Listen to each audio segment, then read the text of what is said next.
प्यारे विद्यार्थियों, नमस्कार। आज हम चर्चा करेंगे महाजनपदकालीन भारत की। उस समय भारत कितने महाजनपदों में विभाजित था, उसकी प्रशासनिक व्यवस्था कैसी थी, लेखन की जो शुरुआत है वो कहाँ से हुई। तो आइए आज के इस अध्याय के अंदर राजा, किसान और नगर, महाजनपदकालीन भारत, आरंभिक राज्य और अर्थव्यवस्थाएं, उनके बारे में इस अध्याय में हम 600 ईस्वी पूर्व से लेकर और 600 ईस्वी तक के कालखंड की चर्चा करेंगे।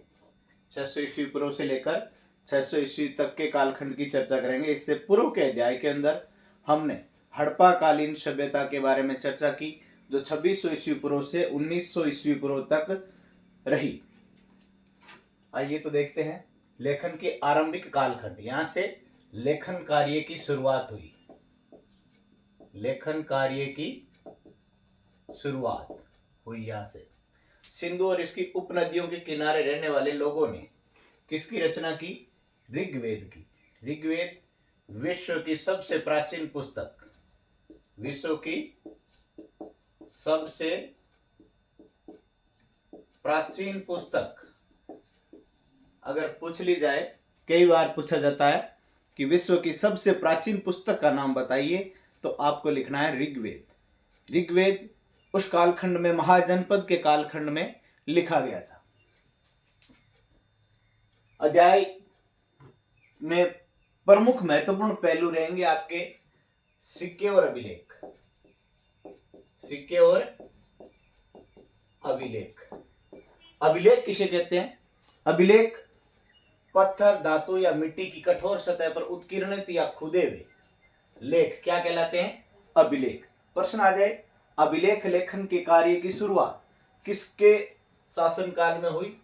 तो सम्राट अशोक के कार्यकाल में अभिलेखों के लेखन की शुरुआत मानी जाती है।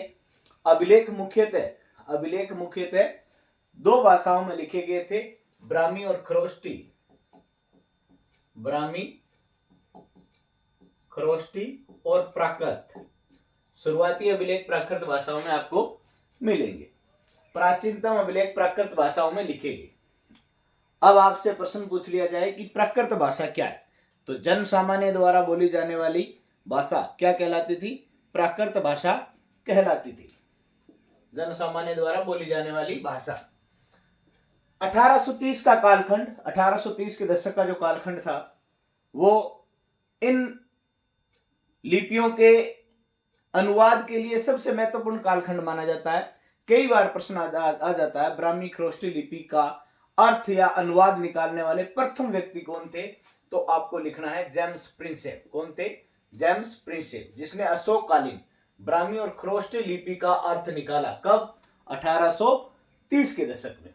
उपयोग ब्राह्मी और खरोष्टी लिपि का अशोककालीन सिक्कों और अभिलेखों। अशोककालीन सिक्कों व अभिलेखों में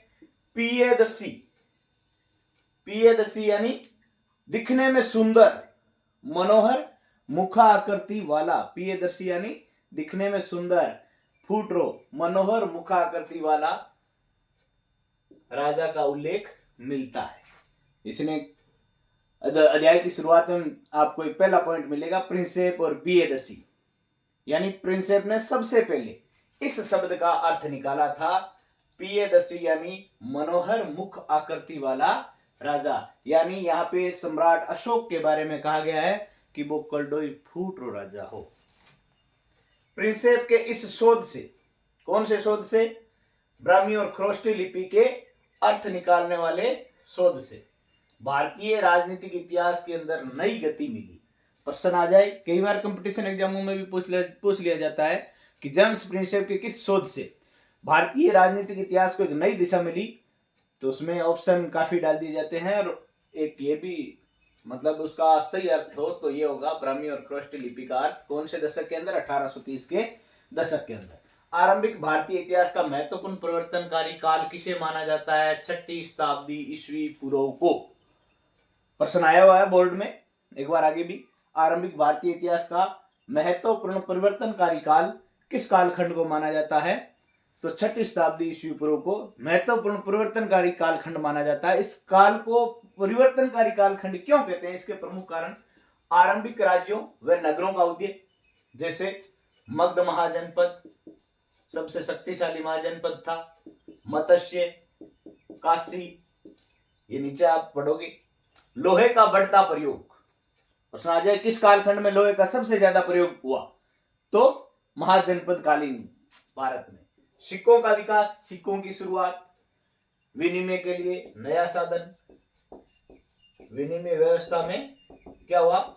परिवर्तन हुआ। विनिमय व्यवस्था में क्या हो गया? परिवर्तन। पहले वस्तु विनिमय था, अब क्या हो गया? मुद्रा विनिमय। सिक्का क्या है? एक मुद्रा है। बौद्ध और जैन नई दार्शनिक विचारधाराओं का उदय, प्रश्न आ जाए बौद्ध और जैन जैसी नई दार्शनिक विचारधाराओं का उदय कब हुआ? तो 6ठी शताब्दी ईस्वी पूर्व में बौद्ध और जैन नामक नई दार्शनिक विचारधाराओं का उदय माना जाता है। बौद्ध व जैन धर्म के आरंभिक ग्रंथों में कितने महाजनपदों का उल्लेख मिलता है? 16 महाजनपदों का उल्लेख मिलता है। तो प्यारे विद्यार्थियों, अब हम पढ़ेंगे ये जो 16 महाजनपद थे, वो महाजनपद कौन कौन से थे, उनकी राजधानियां कौन सी है, और वर्तमान में उनका जो भौगोलिक स्थल था वो वर्तमान में किन राज्यों और किन जिलों के अंतर्गत आता है। तो आइए देखते हैं। शुरुआत करेंगे उत्तर भारत से। कंबोज, जिसकी राजधानी थी पुष्कलावती या घाटक, वर्तमान में राजौरी, हजारा, उत्तर प्रदेश के अंदर ये स्थित है। 1 नंबर। 2 नंबर पढ़ेंगे गांधार, जिसकी राजधानी तक्षशिला, रावलपिंडी और पेशावर, पाकिस्तान में। प्रश्न आ जाए कौन सा महाजनपद वर्तमान में पाकिस्तान में स्थित है? तो गांधार। कहां पर स्थित है? रावलपिंडी, पेशावर, पाकिस्तान के अंदर। तीसरा पढ़ेंगे सूरसेन। सूरसेन की राजधानी थी मथुरा, जहां पर सुप्रसिद्ध प्रेम मंदिर है, भगवान कृष्ण का निवास स्थल मथुरा, आगरा मथुरा। कहां पे है? यूपी के अंदर। चौथा मत्स्य। प्रश्न आ जाए किस महाजनपद का संबंध राजस्थान से है? तो मत्स्य महाजनपद, जिसकी राजधानी विराटनगर, जिसका वर्तमान नाम जयपुर। 5वां अवनति, उज्जैनी, और जिसकी राजधानी मालवा, कहां पर है? मध्य प्रदेश के अंदर। 6ठा अशमक, दक्षिणी भारत का एकमात्र महाजनपद अशमक, जिसकी राजधानी पोटली या पोतन, गोदावरी घाटी के अंदर स्थित है, डीवीसी में। 7वां चेदी, जिसकी राजधानी शुक्तिमती, बुंदेलखंड, यूपी के अंदर वर्तमान में स्थित है। 8वां वत्स, वत्स की राजधानी कौशाम्बी, और यह है वर्तमान में प्रयागराज और उसके आसपास का क्षेत्र। प्रयागराज कहाँ है? यूपी में। और यहाँ पे अब चल रहा है क्या? महाकुंभ। क्या चल रहा है? महाकुंभ। इस महाकुंभ में कुछ काफी विशेषताएं और देखने को मिली, कुछ नए बाबा भी मिले यहाँ, है ना। काशी, काशी की राजधानी वाराणसी, यहाँ से हमारे प्रधानमंत्री क्या है? मेंबर ऑफ पार्लियामेंट है। यूपी के आसपास का क्षेत्र। नंबर 9 काशी, और 10 नंबर पे कौशल, कौशल की राजधानी श्रावस्ती, फैजाबाद, उत्तर प्रदेश के अंदर। 11 पे कुरु, कुरु का संबंध किससे है? कौरवों से। कुरु का संबंध किससे है? कौरवों और पांडवों नामक 2 बांधवों से है। बांधव किसे कहते हैं? बांधव यानी एक ही परिवार के 2 व्यक्ति, बांधवों से या परिवारों से है, कौरवों और पांडवों के। ये किस वंश से थे? कुरु वंश से। इस अध्याय के अंदर विशेषतया यही पढ़ेंगे। कुरु की राजधानी इंद्रप्रस्थ, दिल्ली, मेरठ, हरियाणा के आसपास का क्षेत्र कुरु का। पांचाल, एक बार प्रश्न आया था द्रौपदी कौन है? या द्रौपदी कौन थी?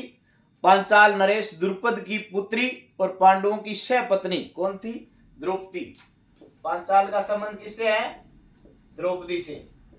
द्रौपदी, पांचाल नरेश द्रुपद की पुत्री थी। किसकी थी? द्रुपद की। और पत्नी किनकी थी? पांडवों की। पांडवों ने इनको एक स्वयंवर के अंदर जीता था। अगला मल, मल की राजधानी कुशावती, वर्तमान देवरिया, उत्तर प्रदेश के अंदर। मगध की राजधानी राजगृह, बिहार के अंदर। प्रश्न आ जाए बिहार के 2 प्रमुख महाजनपदों के नाम लिखिए। तो मगध और अंग। अंग की राजधानी चंपा, भागलपुर, मुंगेर के अंदर, वर्तमान बिहार में। वज्जी, जिसकी राजधानी मिथिला, जनकपुरी। जनकपुरी राजा जनक भगवान राम की पत्नी सीता का पिहर, वैशाली, दरभंगा, मुजफ्फरनगर, उत्तर प्रदेश के अंदर। तो प्यारे साथियों, आज के लिए इतना ही। आज हमने पढ़ा महाजनपदकालीन भारत और प्रमुख महाजनपद, उनकी राजधानियां और वर्तमान में उनकी कहाँ स्थिति है। अगले वीडियो तक धन्यवाद। जय हिंद, जय भारत।